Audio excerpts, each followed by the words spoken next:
Hello and welcome to the ICT Pulse podcast. I'm Michelle Marius, your host and the editor and publisher of ICT Pulse, the online platform where we discuss ICT issues from a Caribbean perspective. Welcome to our June 2019 community chat. Joining me today are Claire Craig, who was on our May community chat and is the Enterprise Application Support Manager at the St. Augustine campus of the University of the West Indies in Trinidad and Tobago. And she's also one of the coordinators of the Caribbean Network Operators Group, CaribNOG. We also have Clifford Browne, who is the co-founder of the Caribbean Coding Academy, headquartered in Grenada, which seeks to prepare Caribbean youth for jobs for the new digital economy of the Caribbean, with a particular focus on coding, artificial intelligence, and robotics in schools. Claire and Clifford, welcome to the community chat. Thank you very Michelle. much. Thank you, Michelle. Okay, so in this community chat, we'll be discussing two topics. Though distinct, they are connected. So first, we'll be discussing ICT as a strategy to reduce unemployment in the Caribbean and for economic development, which Clifford submitted for discussion. And Claire's topic, what can we do to help girls navigate the expanding digital landscape and encourage greater participation in ICT? Clifford, you're up first. So for the topic, ICT for job creation and economic development in the Caribbean, I think you would agree, Clifford, that among policymakers, even those in the Caribbean, it has been widely accepted that ICT is a crucial driver for economic development. ICT helps countries improve competitiveness along with fostering efficiencies and innovation across the society, which in turn can lead to economic growth and job creation. So in having a discussion on ICT for job creation and economic development in the Caribbean, it is not a new topic. So why, Clifford, do you still think it merits further discussion? Because we believe that the approach, and from a policy standpoint, is not obtainable with regards to the outcome. We believe that if the Caribbean have to prepare our young people for tomorrow's job, and to make sure that our young people are relevant, we need to start at the primary school level. We need to start at a very young age. The entire curriculum in the schools have to be changed to reflect that outcome. And what we are saying, there are some subject matters that is currently being offered, especially on the CXC level, with regards to computer science, with regard to ICT, that literally do not do much with regards to stimulating young people to pursue a career in ICT, not as an end user, but as a developer, as an innovator, as someone who eventually could write applications, to create apps, solve problems, look at the problems the Caribbean have, and see how we could write applications for it, how we could solve it, maybe using AI, artificial intelligence. What we realize is that not much effort have been put into that. That being said, we took it upon ourselves as a group of people who've been in IT since 2008. 2009, we started Ameltech, a software company, and the idea was to engage our young people. We have young people right now who are literally being born with that talent. They seem to be wired, and what we are saying to them, hey, don't be the end users of the smart devices, or the iPhones and the smart, like the Alexa and all. We just being consumers. How can we innovate in our own space within the Caribbean? How can we? When can we be the next India? India right now bringing over 900 billions into that in their economy using ICT. These are guys who literally, when you talk about ICT, you think the Indians. Right now, you have the Americans and the Europeans and the Chinese getting into a lot of that sector, to the AI sector. How can we change the Caribbean to the point where if Facebook or Microsoft is looking for talent, the Caribbean would be up there to say, okay, let's come to the Caribbean and see what kind of human resource or skill set we can get from the Caribbean. Allow me to make one example. In the early days in Jamaica, you had Michael Manley, who was building a lot of stadium, a lot of track and fields, and people didn't understand his vision. And today, when you talk about track and field, you literally think Jamaica. Most of the colleges in the U.S. When you think about the fastest guys or the fastest girls in the world, you look at Jamaica. But there was an initial investment. There was someone who took the lead to put infrastructures in place. There was someone who saw the vision. And what we are saying right now, with what we are doing, we in our institution here, Caribbean Coding Academy in Grenada, we have young people as young as 7 and as old as 40 learning to code, learning Java, learning C++, learning Python.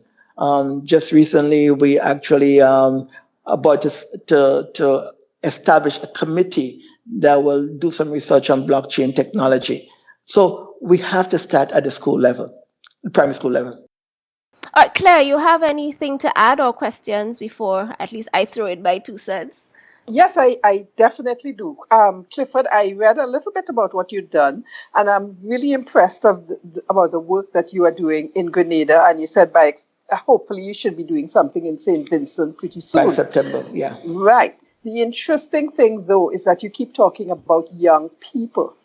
And my question is, of all of these young people that you have been reaching out to and sharing this, making this possibility, how many young girls are attracted to this? How many on an average? What percentage of your intake includes young females? Because if it is, we're going to be, and I like what you said, we have to change the curriculum, but I think we also have to change the narrative. It needs to move away from just thinking about the young people to in making sure that we include and we expose our young girls to the technology and to these types of initiatives. So my question to you is, what percentage of girls are attracted to your programs? Well, currently we have about 40% of our population right now are girls. And I do understand what you're saying, because just recently in Grenada, they had a girls could code, a hackathon for girls.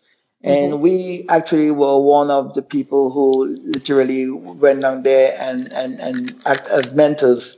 And what we are currently doing, there's quite a few girls' schools on the island, and we are trying to see how we could work with them to get more girls into the coding. Sometimes what tends to happen, there's a fear that where coding is concerned, there's a lot of math in it, or there is a lot of difficult, the whole aspect of coding is very difficult. And we have to convince our girls that is not the case, especially with the new coding languages that is out there right now, like your Python, your Java. Where you may need math is if you decide to go into the financial industry and write a lot of application with regards to trading. But we are trying to convince them that you don't need to know a whole lot of math. So if there's a fear that you need to know math in order to know how to code, put aside that fear. Come into the academy, sit in a class, and see if this is for you, because the rewards is very, very good with regards to salaries and stuff. Okay. Michelle, if I could jump off, can I jump in here? Please. Because Clifford said a number of things there that just has me itching. So there are 2 things, Clifford. You said that your organization had supported the hackathon. Yes. How many female role models are part of your organization? So when you go out there and you go into these schools, do the girls see females or do they only see males? That's the first question. Well, to be honest with you, and I'm very honest here, a lot of females. And Grenada, I'm not too sure about Trinidad and about Jamaica. Grenada, the women in Grenada, the females in Grenada are outdoing the men. in a lot of different respects. They are more resilient. They are more proactive. They are more aggressive.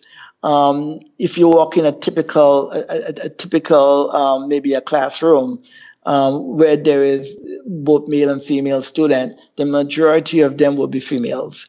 Right. So, But I'm talking about the mentors, the role models who you're taking with you for oh, these.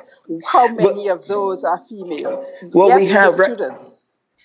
currently we have three females. We have as mentors, and both of them we have one that her name is Jillian Stevens, but she has a IT background, and then we have Donna McIntosh.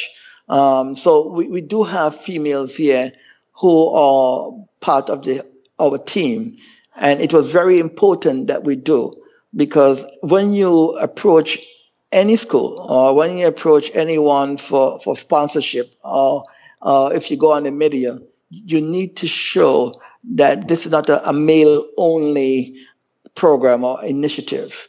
And one of the strategy was to make sure that we have at least two or three females as part of the management team for the academy. Okay, great. That's the word I was looking for, the management team. So I'm glad to hear that. And the second thing was you keep saying coding, and I keep hearing coding. And once you say coding, people think about that ICT is only about coding. Oh, okay, Right? okay. And the thing is that, again, that is where we have to change the language. Michelle, I listened to your podcast that you had recently with Nicole Peter Patterson. Right.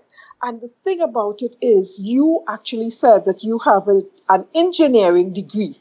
But look at what you have done with your engineering degree. You have taken it and you're saying, these are some of the other things that you can do with a career in technology. You do not have to just become a coder.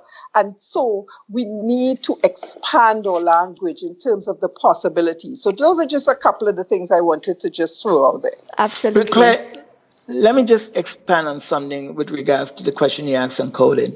And this is a question that has been asked in Grenada, because there's a lot of people who they are very learned people, very educated people. Some of them even have master's degree, and they don't know what coding is. And with anything that you do, and with regards to ICT, and not all ICT require coding, but again, we literally we are entering a world where everything gonna be machine machine intelligence.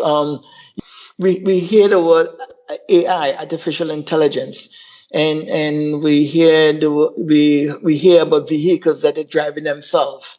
We also There are places right now in the U.S. and maybe South Korea. You walk into a store and you literally there's no cashiers in there. You just go and you pick up your stuff and you walk back out, and there's no one to literally tell you, hey, you need to pay, or can I see what you have in your basket?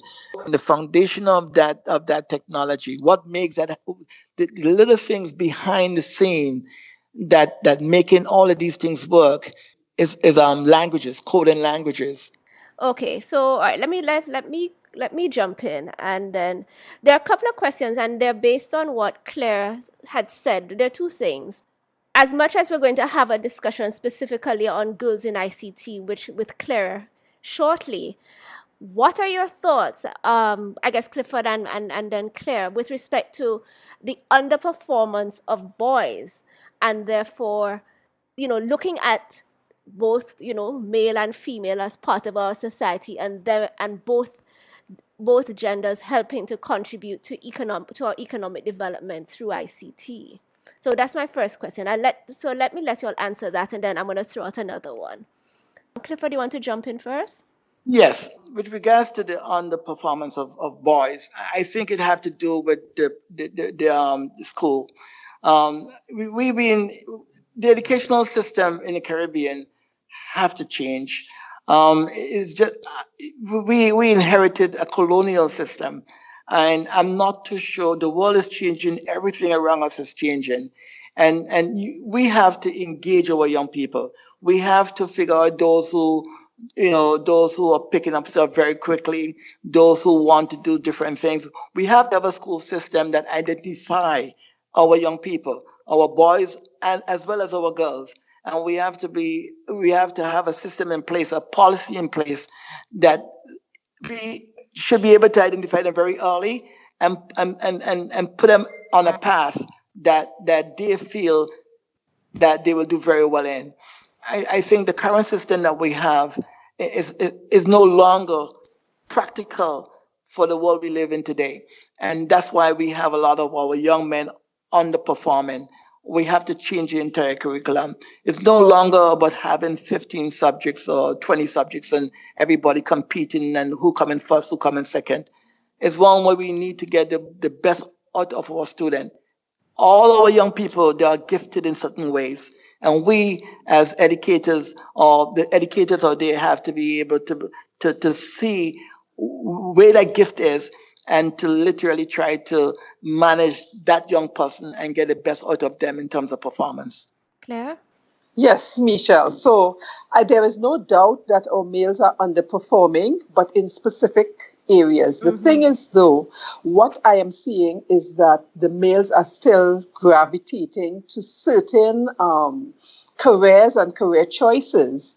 And in those, there are still way more males than there are females. So, for instance, looking at the graduates, some of the subjects like computer, electrical and computer engineering and computer science, both at the undergrad and up to the PhD levels, the figures are staggering. There are, between 2009 and 2018, there were 696 males graduated in total, while there were 219 females graduating. So that is just 24% of them were females. So again, even though there may be some underperformance, there are still quite a few males going into those fields. Whereas if you looked at the areas of, say, the arts and culture and those things, that is where the females are still going. I don't have the figures for those, but in some of those areas, that's where the males are underperforming. So again, we have to change the narrative. We have to, change some of these stereotypes and let everyone know that these areas are open to all. Understood. And the next question that I had, which is driven by things that Claire had said. Clifford, would you consider, and as much as you were making the case that, almost everything, all of the technologies that we enjoy today are underpinned by coding, I am of the view, to some degree, and I'll say it like that, when you look at it in absolute terms, would you consider that coding is almost like, so it could become a lower level job for all intents and purposes? It might be in the tech field, but it may not necessarily be where the innovation is, right? Because by the time you get to the point where you're coding, it's really about just translating the process, the algorithms that have already been developed into another language.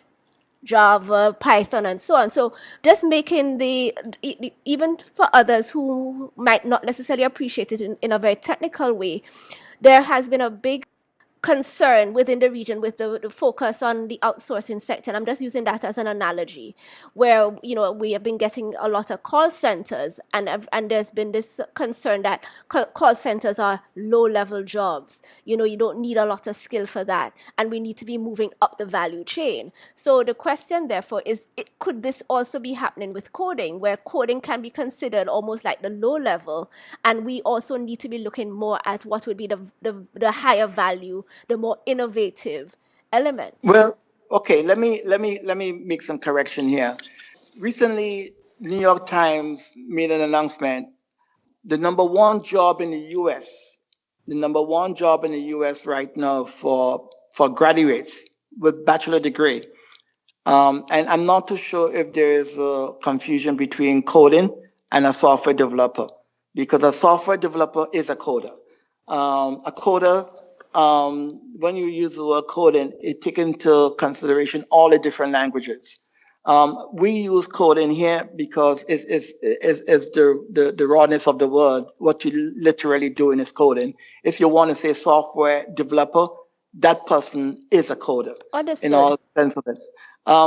And the New York Times said the number one job in the US right now in terms of salary, starting salary, is coding slash software developers.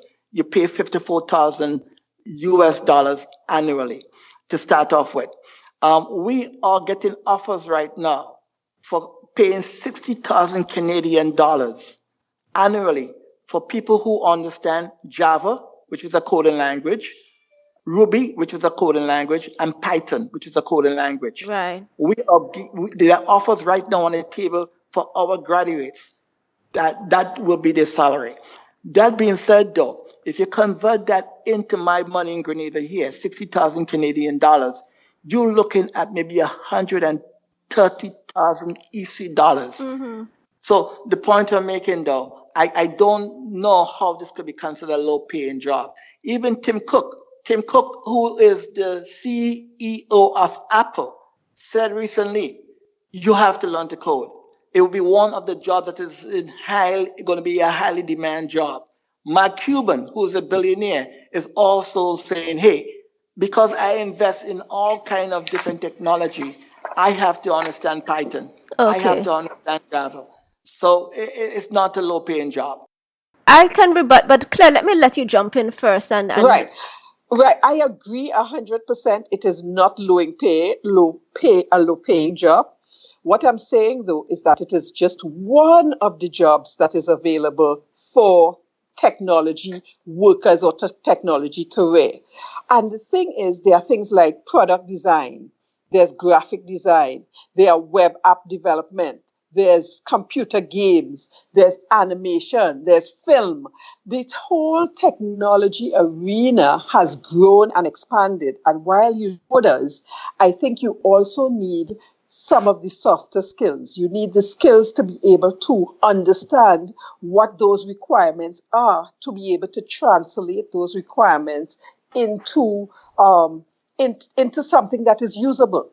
One of the areas that we fall down on quite a lot is documentation. Do we have proper technical documentation or even user documentation? What about the area of training? So these are some of the areas that I think we still need to pay some attention to, and they are very relevant to our area of technology. So, Clifford, I'm hearing you, and I'm not discounting the monies that can be made for coding, but I'm saying let's widen the spectrum because we're talking about jobs, we're talking about content development. For just a minute, content development that we in the Caribbean, and I said it in the last podcast, we definitely need to move away from being the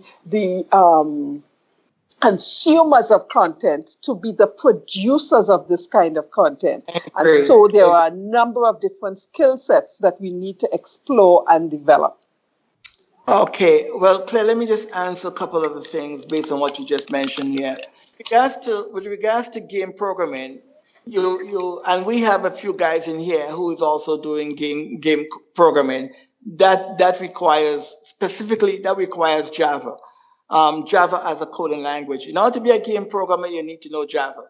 With regards to data, you're looking at artificial intelligence. Basically is a lot of data, a lot of database. If you want to build a website, there are some level of Java. It depends on the type of website you want to build. It basically have a lot to do with coding. So you want to create an app, it has a lot to do with coding again. Like I said before, the whole foundation of these things you're mentioning requires some level of coding, different languages of coding, the website, the app development, the game programming. In terms of the graphics, no, you may not need programming for that. You could do it in Adobe. With regards to data in itself, we talk about data science. That could be AI. At some point in time, you need to put it in a digital format. But I understand what you're saying. Okay. All right, let's just begin to transition to Claire's topic. I think we probably are at a point where we should. So, Claire, Your topic was about helping girls navigate the digital landscape and fostering greater ICT participation. And you began to touch on it during the discussion with Clifford. But and you also mentioned about the episode that we did with Nicole Pitter Patterson of Caribbean Girls Hack. But noting that we have just had or recently had a full discussion on the issue, what are some of your thoughts and experiences that make you feel compelled to have us discuss it again so soon? Okay. So there are a number of things, and thanks again for this opportunity, Michelle. A number of things. So we look at this Girls in ICT Day, and it seems as if it's an event, and it's centered around probably April, May is when the event takes place. But for the rest of the year, it appears as if not much happens. Okay? So I felt that it's important to make the conversation something that is more ongoing than something that is just an event. I had an experience. I went to Michelle, we met, so you know what age group I fall into. And I went to the American Embassy as my profession. And when I told them that I was an ICT manager, the person looked at me and said, "Oh, you are a pioneer." Because I mean, right.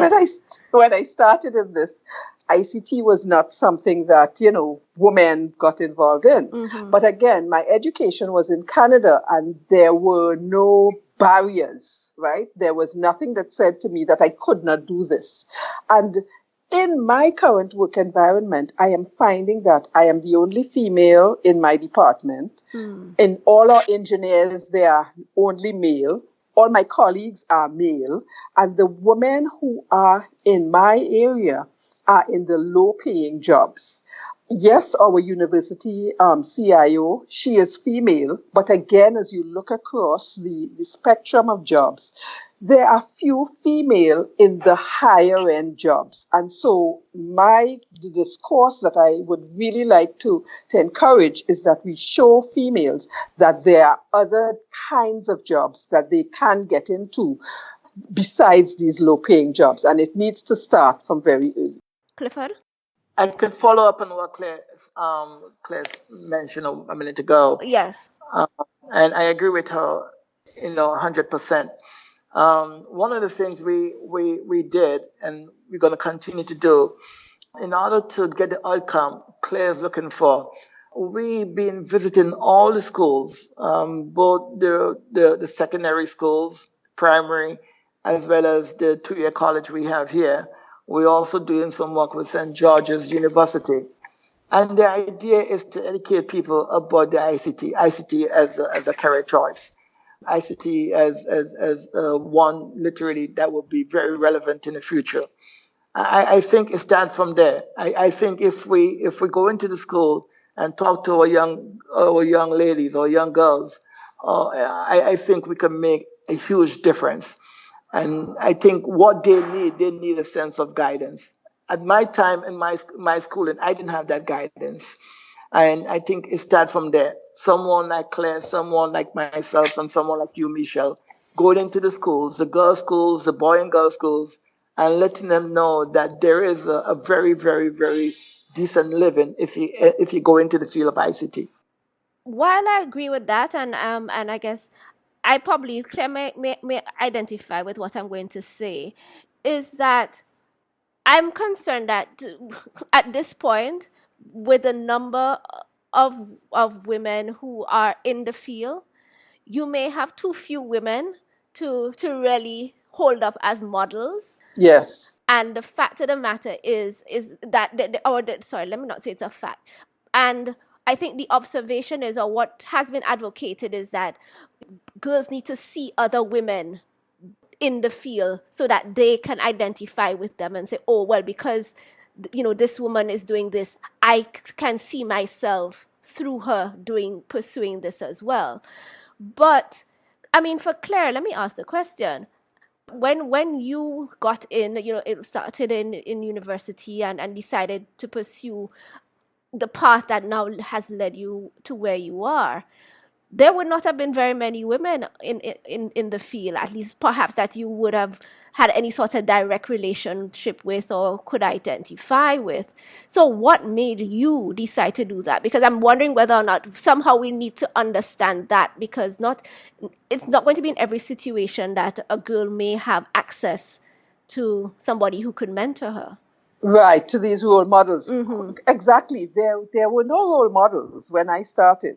But the thing is, they were just career options. So you knew that there were no boundaries. You knew that this was a career option, and you selected it as an option, and you went after it. The thing is, I think there is, as Clifford said, there is very much the fear, and there is this thing in the Caribbean about the math, and girls are not good in math and those kinds of things. And once you start, and the language that we use, you tend to want to point girls into the softer areas, and into communication, and as I said before, into the creative arts and those kinds of things.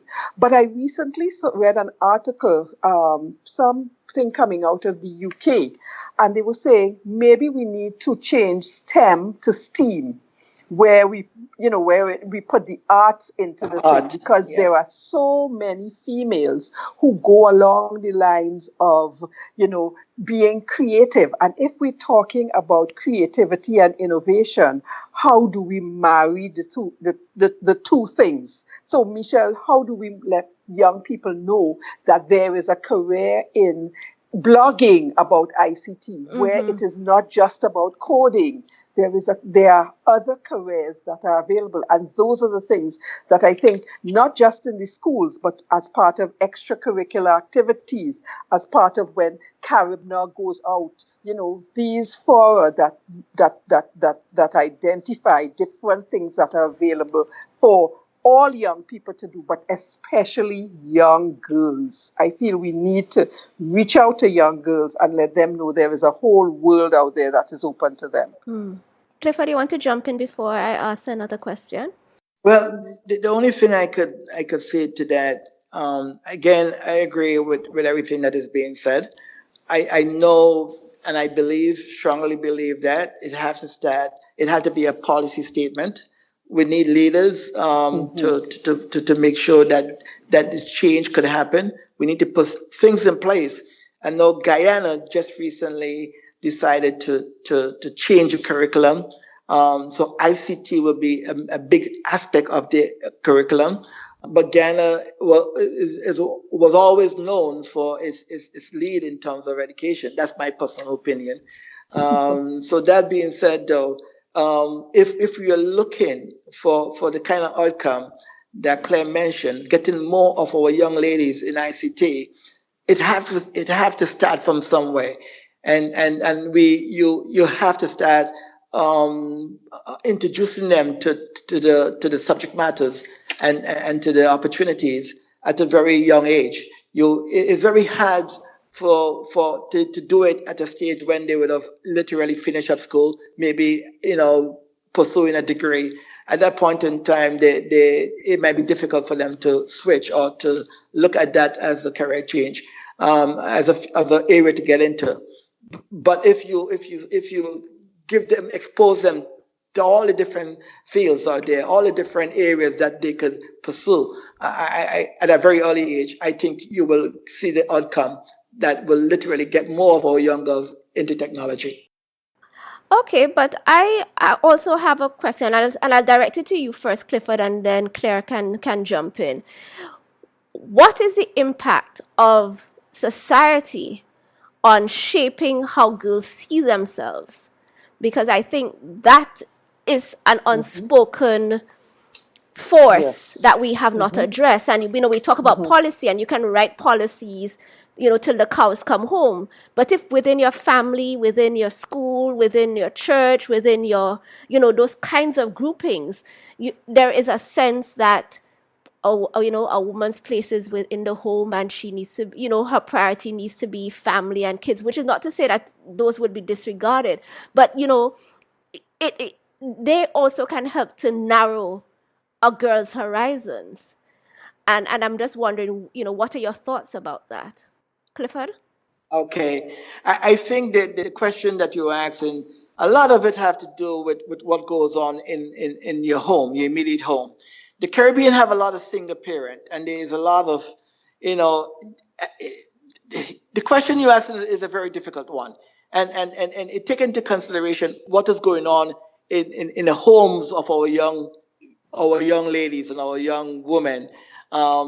Because there's a book called Poor Dad, Rich Dad, and it have to do with the conversation that happens in the home, the conversation that happens around the table, and if you have parents or if you have supervision that instill that type of innovation, and instill that kind of discipline, and let your kids know that, hey, nothing is impossible. You're just as good as anyone else. So if you create that kind of environment, if you create that kind of nurturing in your home, I think the outcome after that is literally amazing. What you see on the outside sometimes have to do with a lot of it have to do with what's going on within the immediate home, be it the father or the mother, whatever negative communication is taking place there, that could also have an impact on our young ladies as well as our young men. So some of these things, the parents have to be blamed, and the home, If, it starts mm, from the homes. sorry. Yes, Claire. If I could just jump in there, while I think that may be a small percentage of it, I think we have to change the view of technology.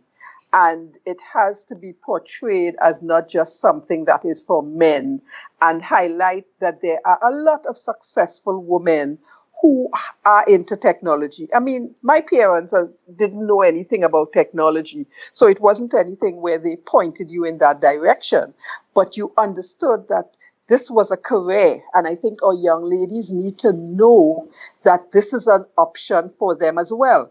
I read somewhere that, and even Clifford said it earlier, more and more ICT jobs are going to be created. And so you're going to need more people in these ICT jobs. And young women need to know that this is an option for them, that these are jobs that I can fill. And, so I don't just have to go into these stereotypical type jobs that females normally go into. Mm-hmm. So part of it, yes, we need some mentors, but part of it is we have to find ways to highlight, even within the Caribbean, some of the people like the Bernadette Lewis's, the Kim Malelous, Mm-hmm. who are in the field and who are making a difference in their little areas. So the young women have to know that this is not just for men. They have to feel that when they graduate, because they are graduating in some of these jobs, but even when they graduate and they go out there and they're looking for jobs, they're not being hired into the jobs, and they have to push back on the why aren't you hiring me?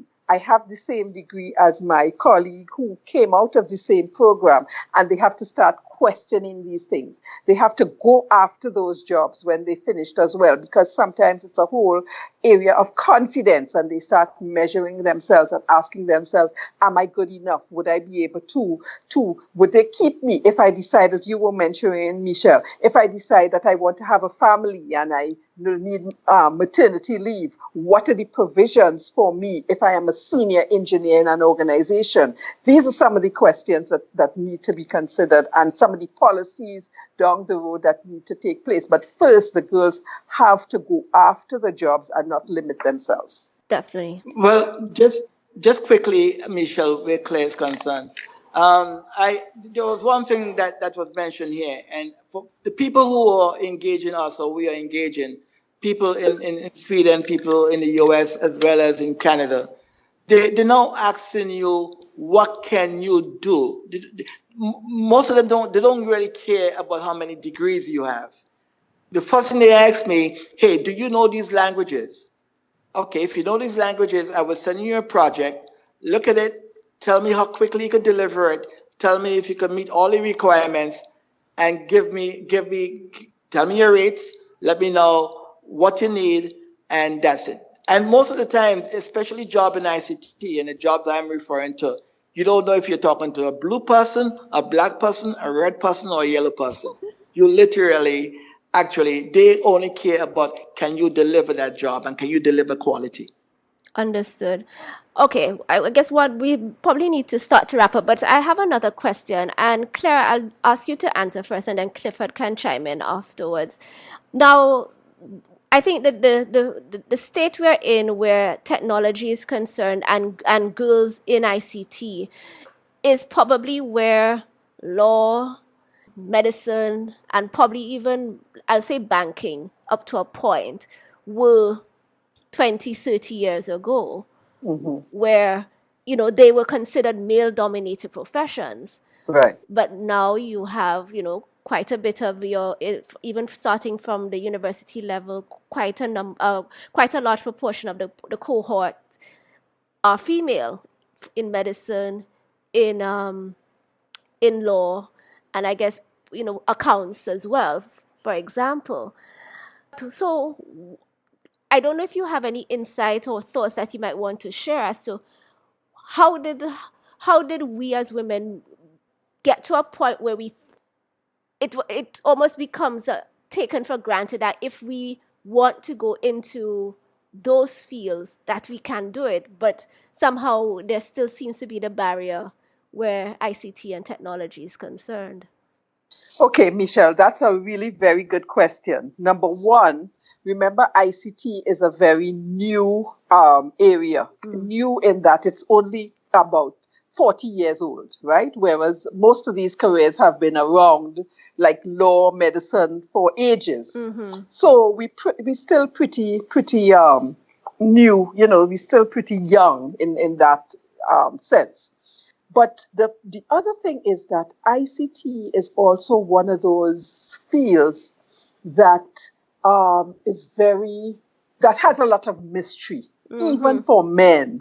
They think about it and you're not really sure. There is the black box there behind ICT.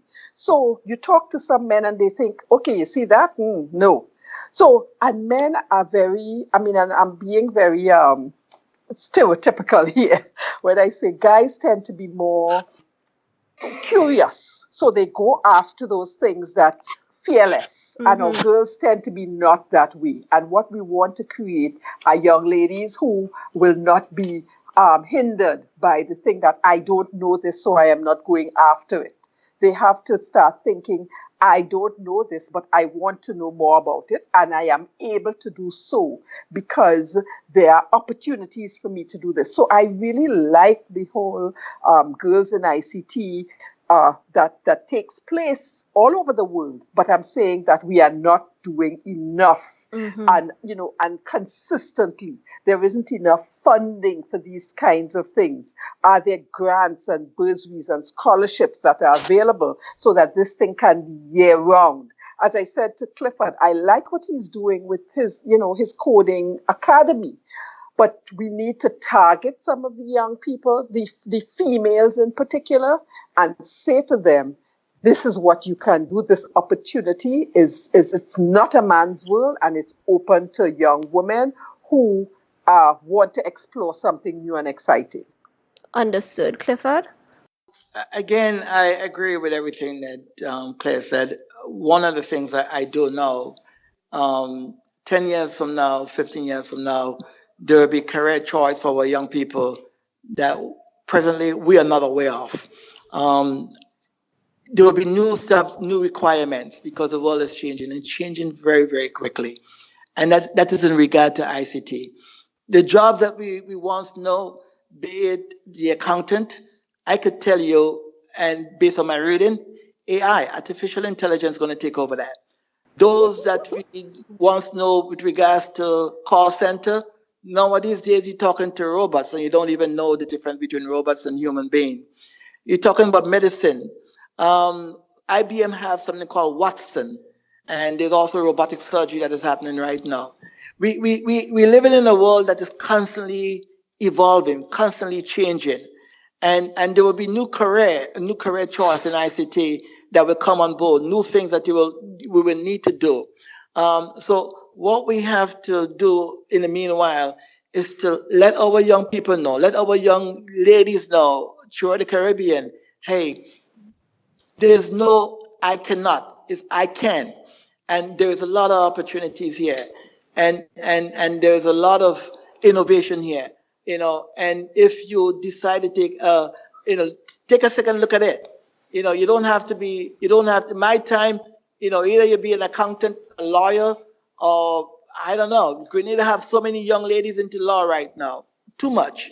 And we need to let them know there's more idea with regards to ICT, and it's just as profitable as being a lawyer or an accountant, because right now, because there's so much lawyers in Grenada, the demand there's too it's not profitable for them anymore because everybody lowering the prices right now. But ICT is a choice. ICT, they should look into it, and it could be very rewarding for them. Okay, folks, on that note, I would just like to thank you all for joining us for the June community chat. It was a very stimulating discussion. I think, though, that there are probably other questions that we could ask, but we are limited by time. And so, Clifford, just thanks again for coming on and at least talking with us about ICT, but probably more from the academic perspective. Granted that, there is a decided emphasis on coding as well as artificial intelligence and robotics. I do think, though, that we have to be mindful about ensuring that we are fostering innovation, because I think it's also easy for us to get to a point where we are just creating workers, people who can code, but who may not necessarily be given or equipped with the tools to help them to innovate and to interrogate situations, to ask, can this be better? Can we do more? Why are we doing this? And I'm hopeful that Caribbean Coding Academy will evolve to help to really stimulate that in the students that it teaches. And Claire, again, this whole thing of girls in ICT is something that is quite close to my heart, coming out of my own background as well. And, I do think, though, that, again, it's easy for us to just see all of the activities that go on and think, oh, we're doing well. But I'm glad that you brought it up and, are asking us to look again more closely at it and really not necessarily just to make it a couple of months a year activity, but something that really it is imbued into our society and our psyche going forward. Definitely. Thank you so much, Misha, for again having me on this again and giving me the opportunity to speak about something that is near and dear to my heart. And I really think that we need to ensure that this conversation, the narrative gets changed, and that we hear more about this going forward and get an opportunity to really highlight some of the females who are the movers and shakers in the profession. Okay. Well, Michelle, thank you very much for the invitation, as well as Claire. Thank you. It was a pleasure talking with you. You as well. Yes, and I hope that this initiative will continue. Just one thing I need to say, and it's very important before we close. There's a lot of planning on the ground right now. There are someone who will invest maybe close to $5.5 million to do like a research center that will incorporate dorms and a lot of different type of research regard to ICT in Grenada very soon. So the future looks bright, especially for our Caribbean people. That's all I can say right now in terms of what I could disclose on this matter. Excellent. And I guess we look forward to seeing how that initiative develops. So Clara and Clifford, thank you once again and take care. Okay, thanks, Michelle. Take care. Bye. God bless. Bye. That's it for today's episode. Thank you so much for listening to the ICT Pulse podcast. You can find links to some of the things we talked about on our website, ict-pulse.com. If you like this episode, Please show your support by leaving us a review on iTunes, as it will help others find the show. You can email us at info@ict-pulse.com or drop us a note on our Facebook page, facebook.com/ICTPulse, or via Twitter @ICTPulse. We hope you'll join us again for our next episode. Take care.